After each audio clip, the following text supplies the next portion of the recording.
की praise the Lord. प्रभु आशीषित करे आप सबको। प्लीज अपना माइक बंद कर ले, नहीं तो वॉइस इको होती है।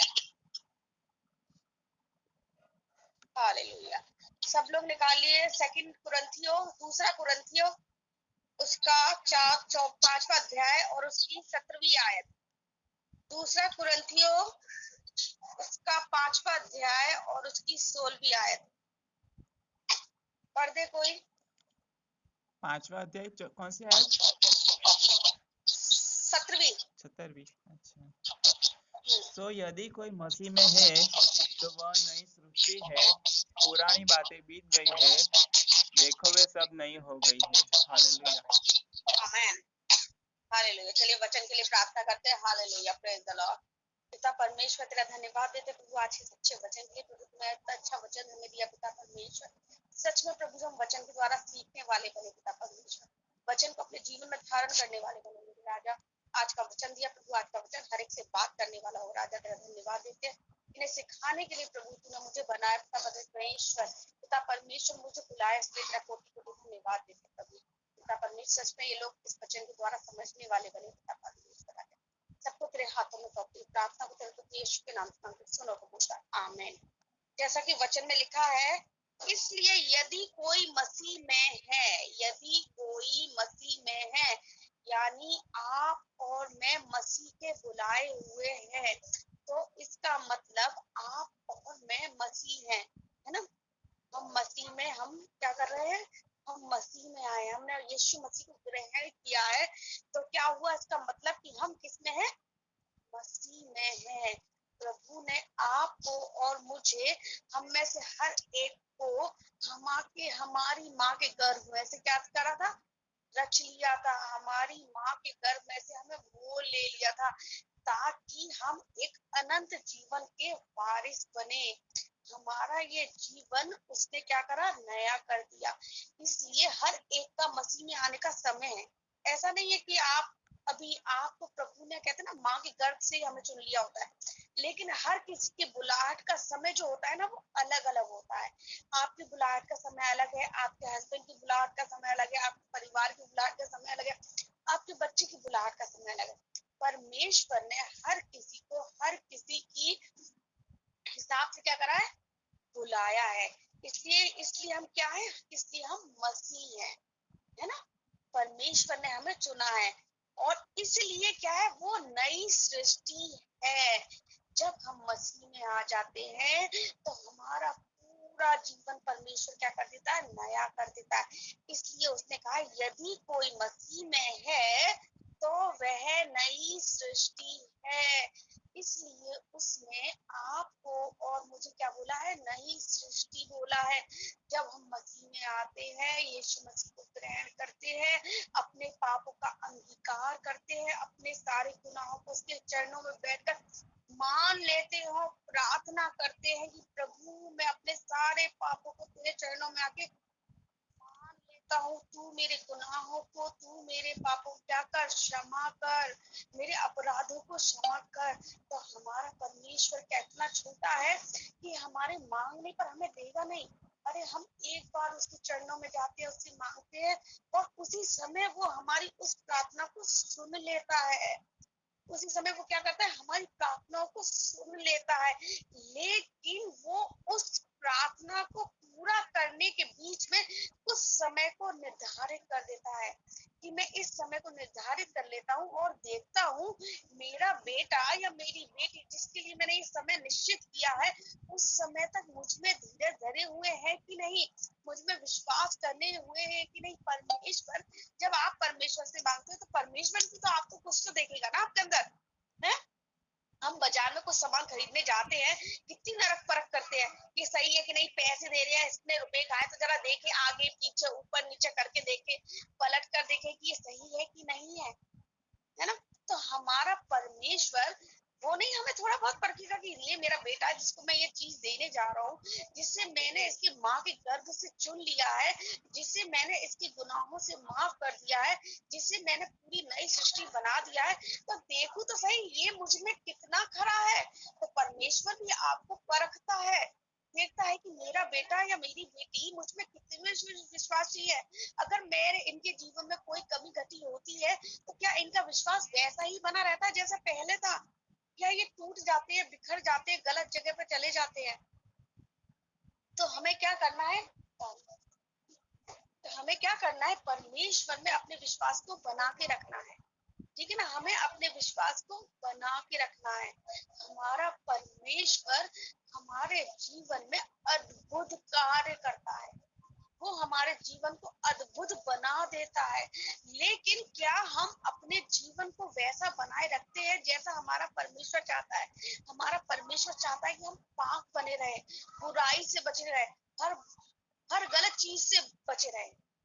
तो क्या हम ऐसा करते हैं? हैं? हम ऐसा नहीं करते। हम क्या करते हैं? हम गलत कर लेते हैं। और परमेश्वर का स्थान जो हमें परमेश्वर को देना चाहिए, वो वो हमें क्या करता है? हम उसे नहीं देते। हमारा परमेश्वर क्या चाहता है? मेरे बेटे बेटी देखिए तो सही, मुझे कौन सा स्थान दे रहे हैं। वो तो अपने जीवन में हमें प्रथम स्थान देता है। वो तो चाहता है कि मैं अपने बच्चों को प्रथम स्थान दूं। जो मेरा बच्चा मांगता है, जो मेरा बच्चा चाहता है, मैं उसे वो सब चीज दे दूं। पर उसके लिए आपको भी तो कुछ करना होगा। आपको जो वो परमेश्वर पुराने जीवन से नया जीवन में लेकर आता है, आपके अपराधों को क्षमा कर देता है, आपके जीवन में रोशनी देकर आता है, आप उसके लिए क्या करते हैं? एक मिनट जरा पानी पे।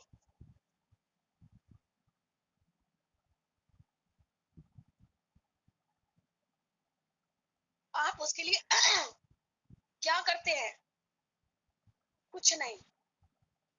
आप अपने जीवन में पाप को बुलाते हैं, आप अपने जीवन से झूठ बोलते हैं, आप अपने जीवन से बुराई करते हैं। ऐसा नहीं कि आप ही करते हैं, अरे मैं भी करती हूँ। मैं भी करती हूँ। जो आपको इतना वचन बता रही हूँ, मेरे जीवन से भी गलतियां हो जाती हैं। मैं चाहती हूँ कि मैं गलतियां ना करूं। मेरा परमेश्वर कितना दुखी होता है जब हमारा बच्चा कोई गलत चीज कर देता है। तो हमें कितना दुख होता है कि मेरा बच्चा से मैंने इतने लाड प्यार से पाला, ऐसा करा, और ये आज मेरे को मेरा अपमान कर रहा है, मेरा लिए गलत कर रहा है। तो सोचो, वो परमेश्वर जिसने आपके लिए अपना इकलौता पुत्र दे दिया, उसे कितना दुख होता हो कि इनके लिए मैंने अपना इकलौता पुत्र दे दिया, इनके लिए मैंने सब कुछ दे दिया, और ये लोग क्या कर रहे हैं? ये लोग क्या कर रहे हैं? ये कुछ नहीं समझ रहे हैं। ये लोग कुछ नहीं समझ रहे हैं, है ना? ये लोग कुछ नहीं समझ रहे हैं। तो हमें क्या करना है? ऐसा जीवन जीना है कि हम परमेश्वर को महत्व ही ना दें। रोशनी आ रही है मेरे मुंह पे शायद, है ना?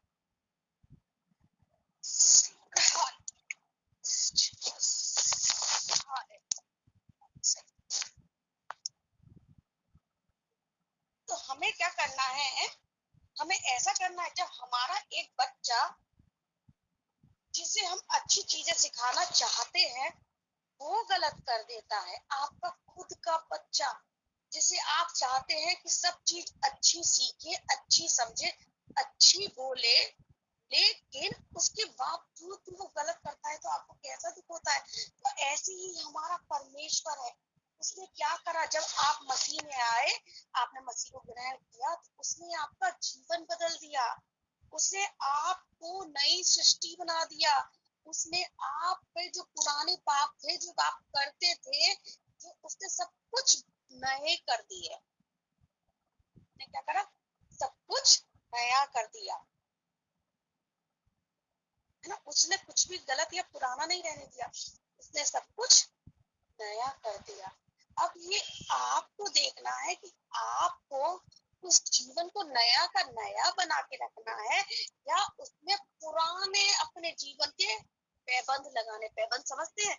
जब कपड़ा फट जाता है ना, किसी भिखारी को देखा होगा, उसका कपड़ा जब फट जाते है ना, वो उस पर पैबंद लगा लेता है। या कोई बहुत गरीब व्यक्ति है, आजकल तो ऐसा कभी नहीं देखने को मिला, लेकिन पहले ऐसा हुआ करता था कि जब कोई भिखारी को आपने देखा होगा, आज भी अगर आप किसी भिखारी को देखें तो उसके कपड़ों पे ना पैबंद लगा होता है। पैबंद मीन्स होता है जो कपड़े फट जाते हैं उस जगह पे वो कोई सा भी कपड़ा लेके उसे सिल के उस जगह को ढक लेता है, उस छेद को ढक लेता है। नए कपड़े में पुराना कपड़े का पैबंद लगा के क्या कर देता, मतलब उस फटे कपड़े को पैबंद लगा के उस जगह को ढकना चाहता। ऐसे ही हम लोग हैं, हम क्या करते हैं, अपना जो हमारे परमेश्वर ने हमें नया जो सब कुछ दे दिया है ना, जो नया जीवन दे दिया है, हम उस पर पैबंद लगा लेते, पुराने पापों के अपने बदलना नहीं चाहते, हम अपने जीवन को नया नहीं करना चाहते। परमेश्वर तो हमें अच्छी चीज देता है, अच्छी चीज बताता है, अच्छी चीज कहता है कि मैं मेरे बच्चे को अच्छी चीज ही दूंगा, अच्छा सब कुछ कराऊंगा, कुछ भी मैं उसके जीवन में गलत नहीं दूंगा, है ना। मैंने तो मेरे बच्चे को सब कुछ अच्छा सिखाया है, अच्छा किया है, मैंने उसे अच्छी आज्ञाएं दी है, कुछ भी बुरा पुराना कुछ नहीं है। इसमें लिखा है यदि कोई मसीह में है तो वह नई सृष्टि है। तो आप विश्वास करें, आप जाने कि आप सच में नई सृष्टि हो। परमेश्वर ने आपके गुनाहों के लिए आपको माफ करा है और आपको एकदम धोकर शुद्ध करा है, और पुरानी बातें बीत गई हैं। परमेश्वर यहाँ पर कह रहा है पुरानी बातें बीत गई हैं, देखो सब बातें नई हो गई हैं।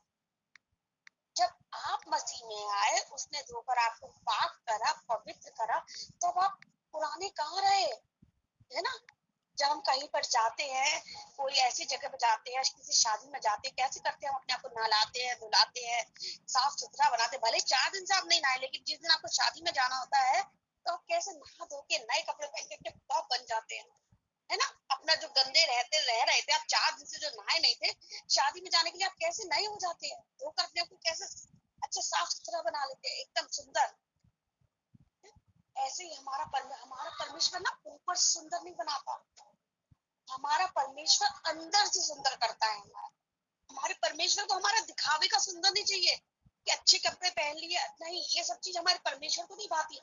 आप 10 दिन तक नहीं नहाइए, उसे कोई फर्क नहीं पड़ेगा, लेकिन वो आपके मन को जांचता है, आपके अंदर की भावना को जांचता है कि आप अंदर से कैसे हैं, आपकी भावना कैसी है, आपका मन। हम मनुष्य बाहर से देखकर, अगर कोई गरीब सा व्यक्ति तो हम उसे कहते हैं हटा मेरे बगल से हट जा भैया, हट जा, बदबू आ रही है तुम्हारे अंदर से, हट जा। लेकिन हमारा परमेश्वर नहीं देखता। अगर आप 10 दिन भी नहीं नहाओगे ना, तो परमेश्वर ये नहीं कहेगा कि मुझसे प्रार्थना ना करो, मेरे वचन को मत पढ़ो, मेरी पवित्र इस बाइबल को मत छुओ, मेरे करीब मत आओ, मेरे चरणों में मत बैठो, मुझसे संगति ना करो। ऐसा हमारा परमेश्वर नहीं कहता है कभी। हाँ, वो क्या कहता है, तुम कैसे भी रहो, मुझे इससे कोई फर्क नहीं पड़ता, तुम नहीं नहाओ, तुम कुछ भी मत करो, तुम साफ सुथरे ब्रश भी नहीं करो, कोई फर्क नहीं है मुझे तुमसे। तुम अमीर हो, इससे भी मुझे कोई फर्क नहीं है, तुम गरीब हो, इससे भी मुझे कोई फर्क नहीं है। मुझे फर्क इससे है कि मैं तुम्हारे मन को जांचता हूँ, है ना। मैं तुम्हारे मन को जानता हूँ कि तुम मन से कैसे हो, मन से तुम पवित्र हो, मन से तुम एक दूसरे से प्यार कर रहे हो, मन से तुम एक दूसरे के साथ हो। जैसे मैं तुमसे प्यार करता हूँ, तुम भी एक दूसरे से प्यार करते हो, जैसे मैं तुम्हारे साथ रहता हूँ, तुम भी एक दूसरे के साथ रहते हो। क्या तुम अपने भाई बहनों के साथ, जो तुम्हारे मसीह भाई बहन है, अगर कोई परेशानी में है, दिक्कत में है, तो तुम उसकी मदद करने जाते हो कि नहीं? हम तो नहीं जाते भाई। हमें क्या मतलब, वो उसका घर, उसका परिवार, वो किसी में भी जाए, हमें क्या, हम ये सोचते हैं। तो परमेश्वर आपकी ये सारी चीजें नहीं देखता क्या? कैसे आप स्वर्ग के वारिस होंगे? इन सारे हृदय से, इन हृदय की गंदी बातों से आप स्वर्ग के वारिस होंगे, स्वर्ग के अधिकारी होंगे? कभी भी नहीं, कभी भी नहीं। परमेश्वर कभी भी आपको नहीं अपनाएगा। कैसे वो 5 औरतें मूर्ख थी, और कैसे वो 5 औरतें कैसी थी, बुद्धिमान थी, जो अपने साथ तेल लेके चली, है ना, कि कब बारात आए पता ना चले, तेल ले जाए कि अगर बारात आने में देर होगी और भाई ये घुसने लगे तो हम जला ले। और मूर्ख औरतें तेल भी नहीं लेके चली, वो तो एक ही बार बस मशाल जला के चली। हमें अपने जीवन को परखना है, हमें अपने जीवन को देखना है कि हम कहाँ गलत हैं, हमें सुधारना है अपने जीवन को, कि हमारे जीवन में क्या कमी है और किस कमी के कारण हमारे जीवन में अंधकार है, हमारे जीवन में परेशानी है, हमारे जीवन में विपत्ति। क्यों हम कभी कभी कहते हैं प्रभु मैं इतनी प्रार्थना करती हूँ, इतना सब कुछ करती हूँ, पर मेरे जीवन से ये जाते ही नहीं, दुख मेरे जीवन से ये दुख जाते ही नहीं। क्यों नहीं जाते, कभी सोचा आपने? परमेश्वर तो हर दुख को दूर करने वाला खुदा है। वो आपसे मांगने से पहले जानता है कि आपके जीवन में क्या दुख है, संकट है, लेकिन कहीं तो वो आपको देखेगा ना कि आप क्या कर रहे हैं उसके प्रति, आप अपने जीवन को कैसे जी रहे हैं उसके प्रति। जैसा प्रभु चाह रहा है कि आप वैसे ही करते हैं, नहीं करते। हम अपने परमेश्वर को अपना 100% नहीं देते। हमारा परमेश्वर हमारे लिए अपना पूरा 100% देकर बैठा हुआ है, लेकिन हम अपने जीवन को 100% नहीं देते। जिस दिन आप अपने जीवन का 100% परमेश्वर को देंगे, तो देखो प्रभु आपके जीवन को कैसे बदल देता है, कैसे आपके जीवन में आशीषें आ जाती हैं, कैसे आपके जीवन में अद्भुत कार्य होने लग जाते हैं, कैसे आपका जीवन, आप जहाँ पे थे कहाँ से प्रभु लेके आप कहाँ जाते हैं। आप सोचोगे कि प्रभु मैंने कहा थी, बस किस बात से, आपकी प्रार्थना करने से, आपका अच्छा कार्य करने से। प्रभु आपको हमेशा अच्छी कार्य सिखाता है ना।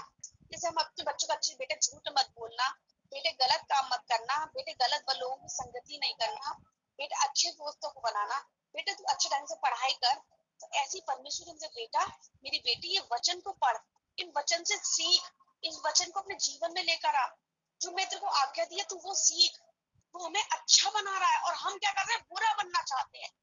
परमेश्वर चाहता है कि हम अच्छे बने, अच्छे बने, अच्छे बने, लेकिन हम क्या है, गलत गलत गलत गलत गलत को लेकर बैठे हैं।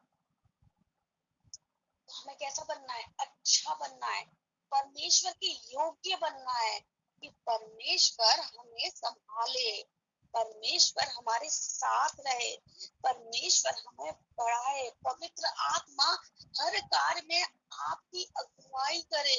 अगर मैं कुछ भी गलत कर देती हूँ ना, कुछ मेरे को पता नहीं, मेरे आपस गलत करती हूँ, जैसे वो गलत भी मैं बोल रही होती ना, गलत कर भी रही होती ना, तो भी मेरे मन से बार बार मेरा मन अंदर का गलत हो रहा है, गलत हो रहा है, गलत हो रहा है, तू गलत कर रही, गलत कर। इतना मेरा मन मुझे कचोटता है, इतना मुझसे कहता है पवित्र आत्मा की देख गलत है, गलत, फिर भी मैं उस गलत को करते चली जाती हूँ।